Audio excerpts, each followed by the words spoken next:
Dear learners, मैंने आपको past indefinite के बारे में इससे पहले से जो वीडियो थी उसमें बताया था कि जिनमें कार्य समाप्त होना पाया जाता है, यानी कार्य बिल्कुल समाप्त हो चुका है, ऐसे वाक्य पास्ट इंडेफिनिट के अंतर्गत आते हैं, या जिसमें भूतकाल में कोई आदत रही हो वो भी कार्य समाप्ति की बात को संकेतित करता है।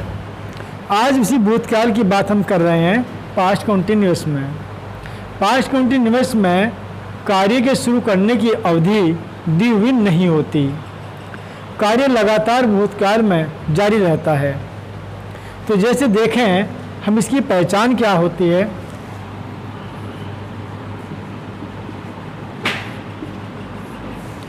पहचान, जिन हिंदी वाक्यों की क्रिया से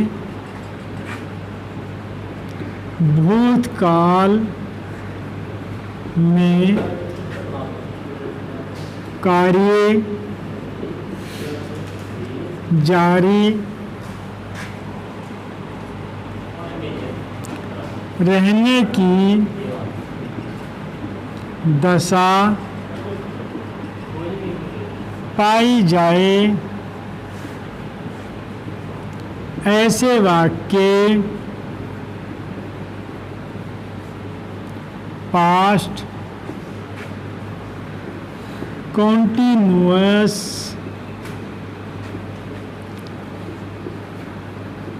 टेंस के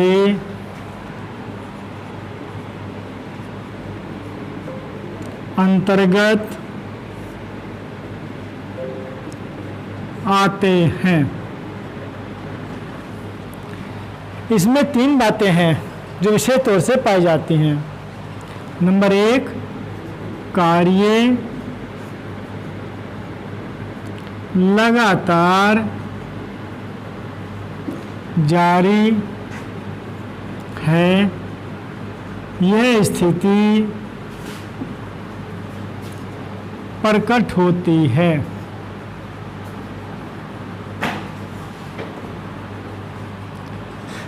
नंबर दो, इसमें कार्य शुरू करने की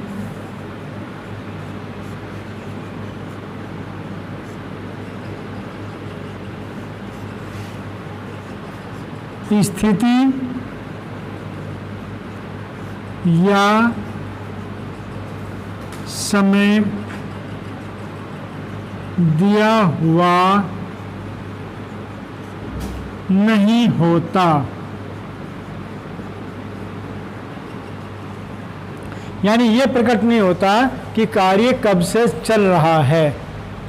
तीसरी चीज है, वाक्य की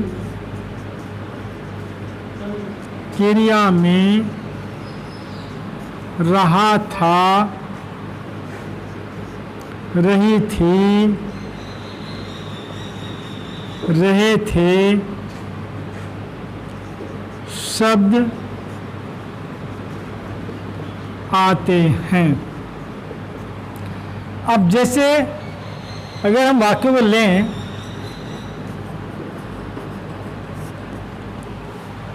किसी भी कार्य में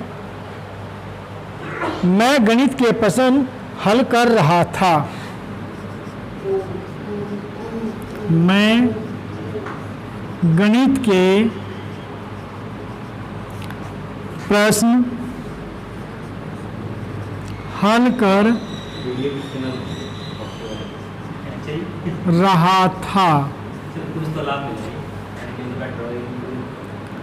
तो आई वाज। ये बात आप यह ध्यान रखें कि पास्ट टेंस में आई को एक वचन के रूप में माना जाता है, इसके साथ में वाज का प्रयोग होता है। तो I was solve, I was solve, इसमें आईएनजी आ जाती है, सॉल्विंग द सम्स। सम्स का अर्थ ही गणित के सवाल होता है, इसमें क्वेश्चन शब्द का प्रयोग नहीं होता। तो आप देख रहे हैं इसके अंत में रहा था, वे अपने घर जा रहे थे, तो they were going their home. तो इसमें भी रहे थे शब्द दिया हुआ है।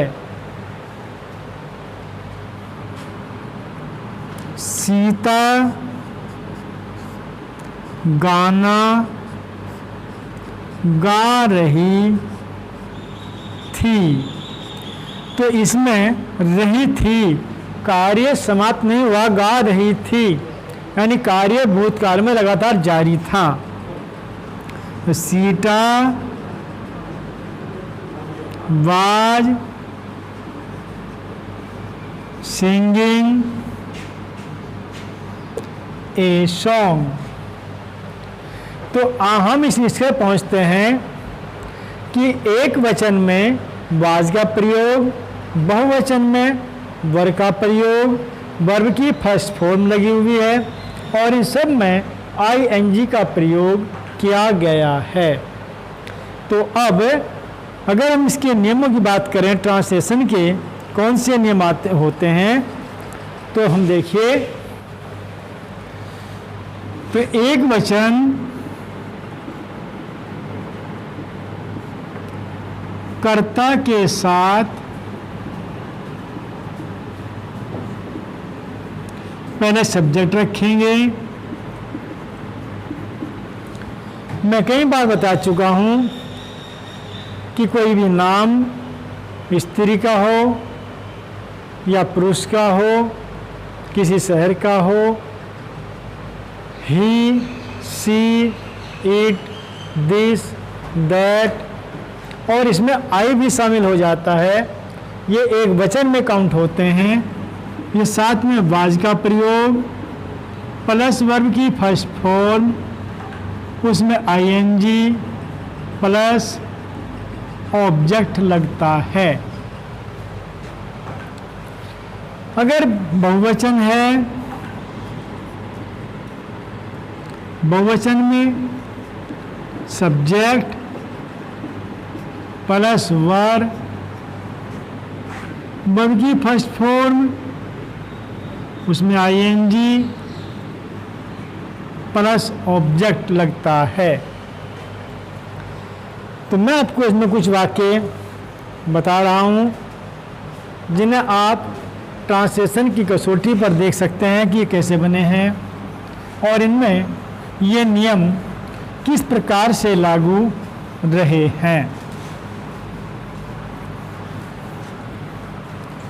तो आप देखिए, जैसे कि विद्यार्थी कक्षा में पढ़ रहे थे,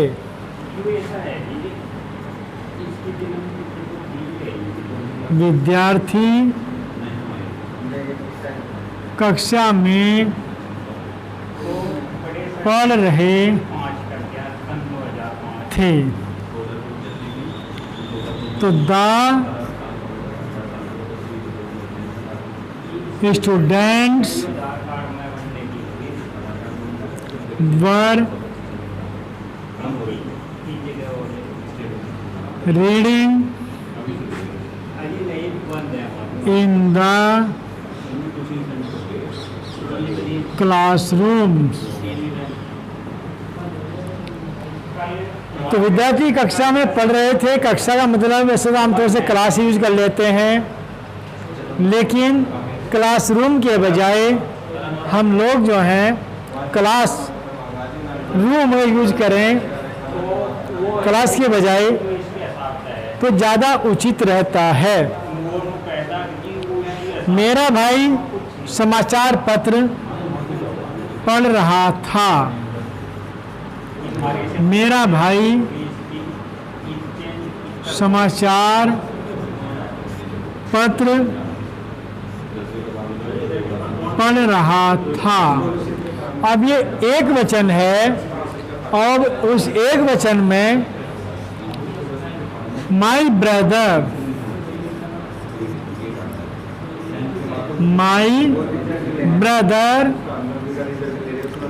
वाज रीडिंग न्यूज़पेपर।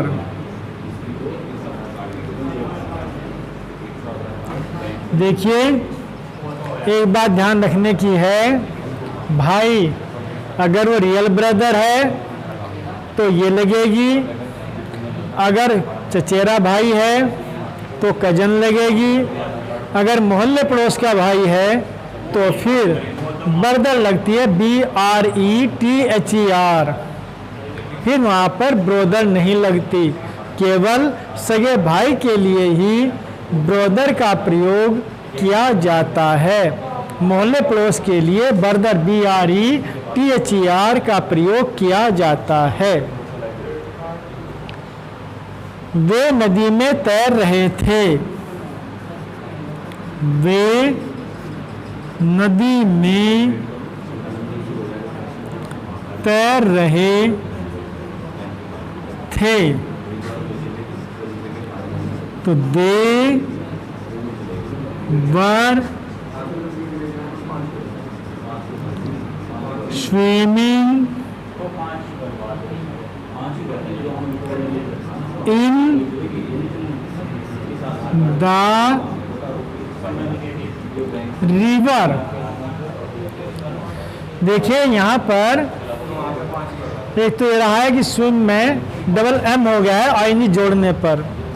जहाँ कोई लास्ट का वर्ड्स जो है वो कॉन्सोनेंट हो और उससे पहले कोई वोवेल आ जाए तो वह डबल हो जाता है। जैसे स्विमिंग, रनिंग, सीटिंग आदि इस प्रकार से यूज होते हैं। वो नदी में पहले से ही है तो इन लगेगा, और अगर वो नदी में कूद रहे हैं, ऊपर से कूद रहे हैं, तो इन टू द रिवर लगेगा। अब इसी प्रकार से किसान अपने खेतों जोत रहे थे। किसान अपने खेतों को जोत रहे थे। तो किसान की पहला आ जाएगी, किसान बहुवचन माना जाएगा। The farmers were ploughing. किसान के साथ अपनी की अंग्रेजी देयर लगेगी, देयर फील्ड्स। तो इस प्रकार से अगर एक वचन है तो वाज का प्रयोग, बहुवचन है तो वर का प्रयोग हम करते हैं, और वर्ब की फर्स्ट फॉर्म में ING लगाते हैं। तो ये नियम हम इस्तेमाल करते हैं जो वाक्य हमारे पास साधारण होते हैं, जिनको हम अफर्मेटिव सेंटेंस कहते हैं। अगर वाक्य नेगेटिव हो तो फिर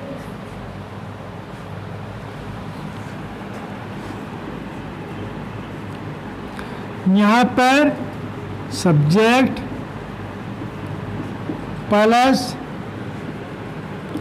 वाज या वर के बाद नोट, वर्ब की फर्स्ट फॉर्म, उसमें ING प्लस ऑब्जेक्ट और बाद में फुल स्टॉप। जैसे सुशीला चाय नहीं पी रही थी।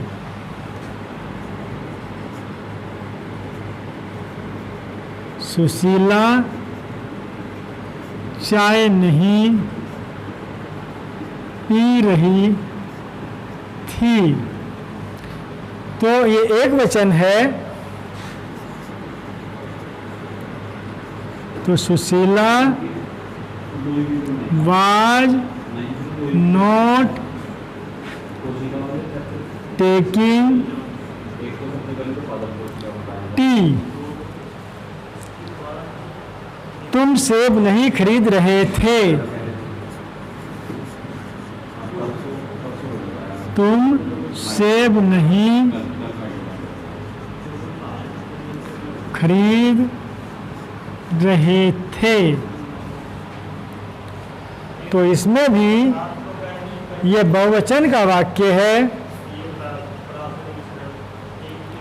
तब you were not buying the apples.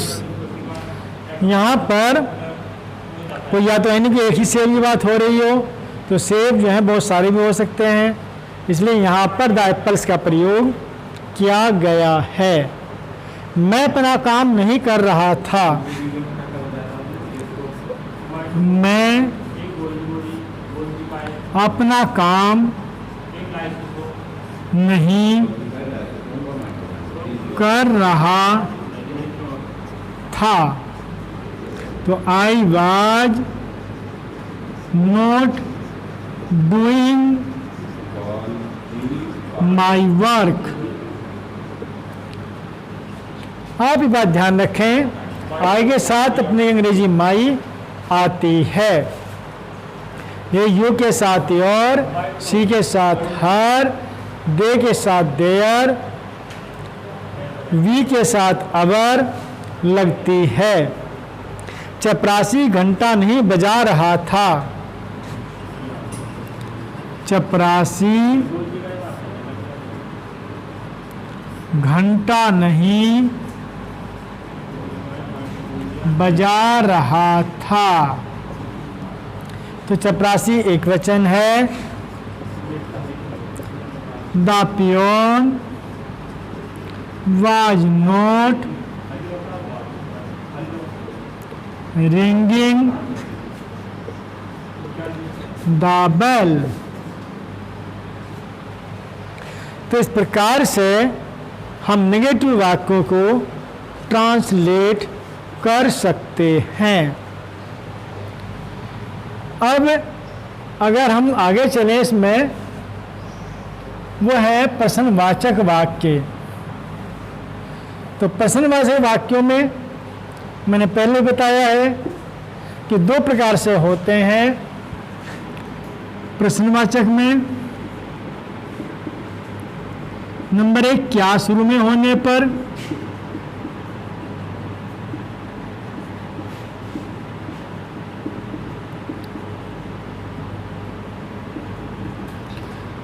तो तब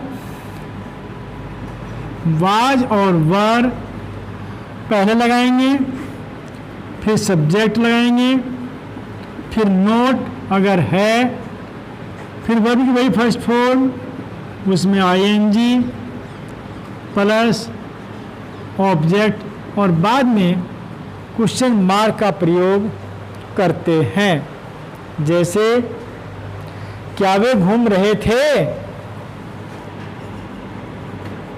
क्या वे घूम रहे थे? तो वे बहुवचन है, इसलिए वर दे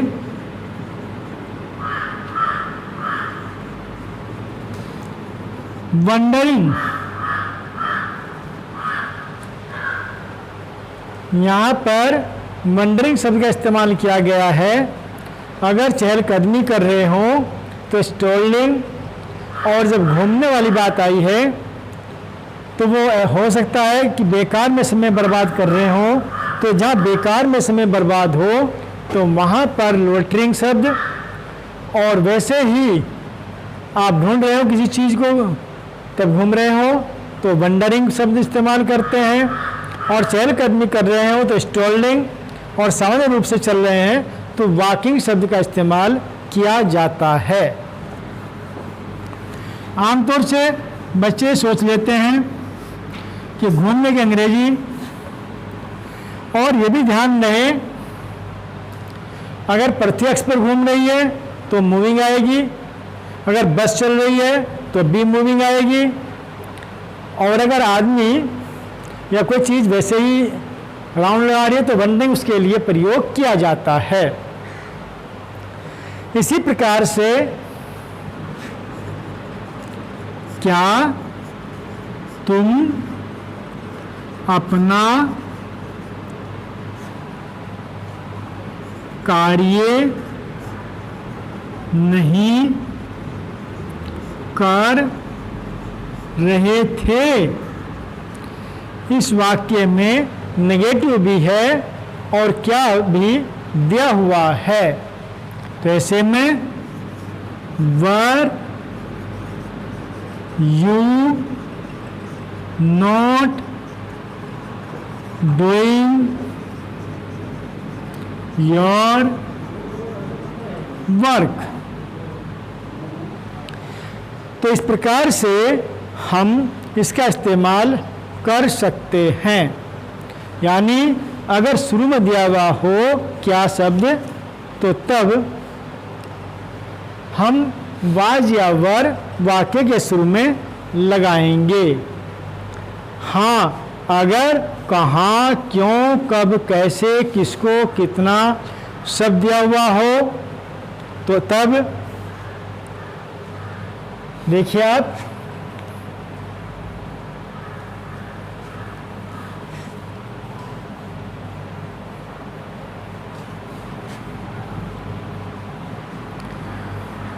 फिर प्रश्नवाचक शब्द शुरू में लगेगा प्लस वाज या वर, फिर सब्जेक्ट, फिर नोट अगर दिया हुआ है तब वर्ब की वही फर्स्ट फॉर्म, उसमें आईएनजी प्लस ऑब्जेक्ट और बाद में क्वेश्चन मार्क।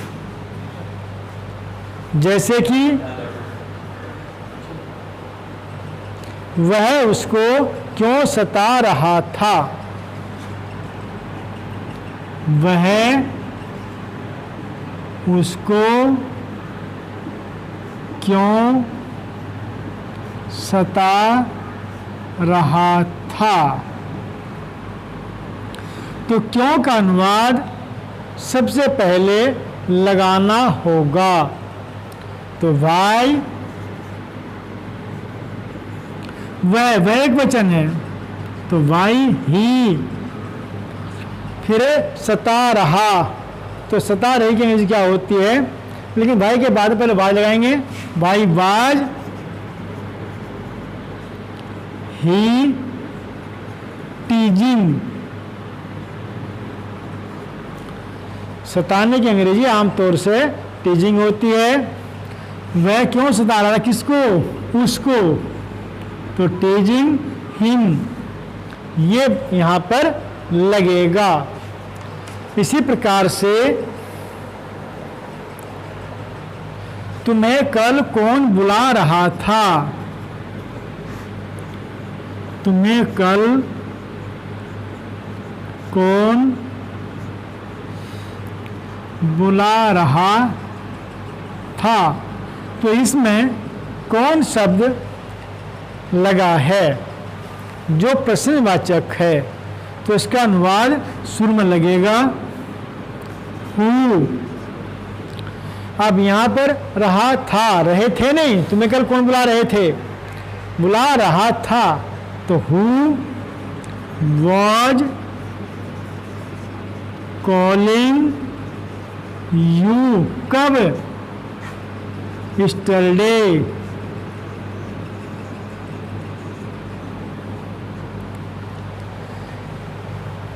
तो कितने लड़के खेल रहे थे?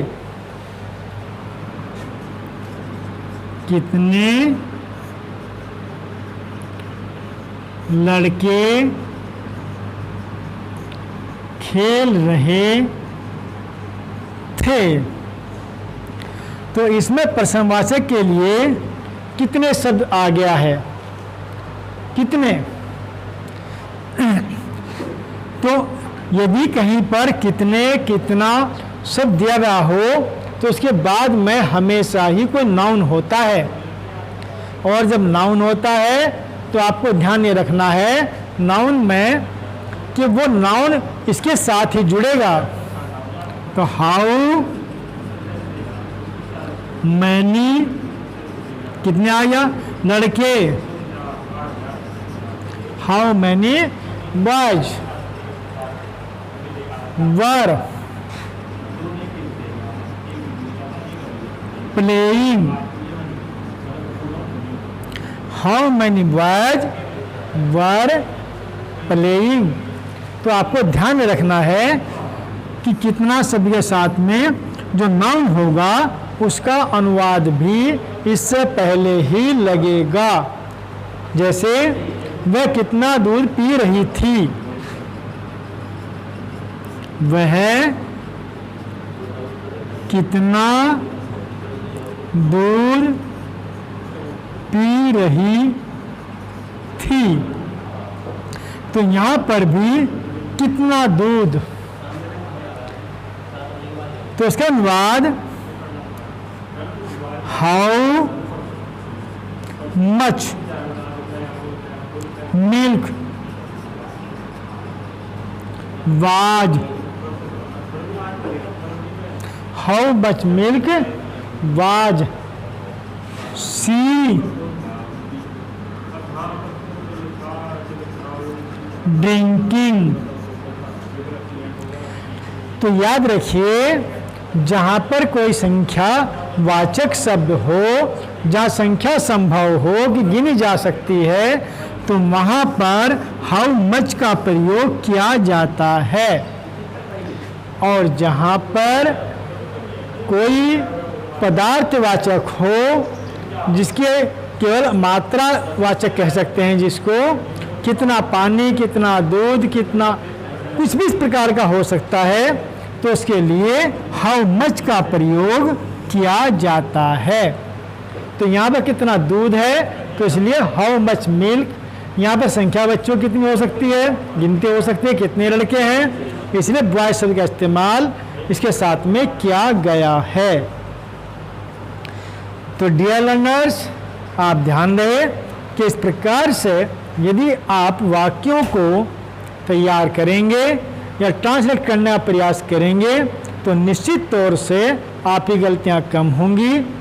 और इसके लिए लगातार अभ्यास की ज़रूरत है, क्योंकि जब भी इस टेंस को, जो भी टेंस आपको पढ़ाया जाए, उस टेंस से संबंधित एक्सरसाइज आपकी बुक्स में हो सकती है, चाहे वो किसी भी क्लास के हों, जरूर उसमें कुछ न कुछ एक्सरसाइज दी हुई होती हैं। तो आप टेंस से संबंधित एक्सरसाइज अपनी करें, और उसमें अगर किसी को कोई समस्या महसूस हो या ऐसा लगे कि मेरी समझ में कोई बात नहीं आई है, तो आप मेरे दिए गए नंबर पर कांटेक्ट कर सकते हैं।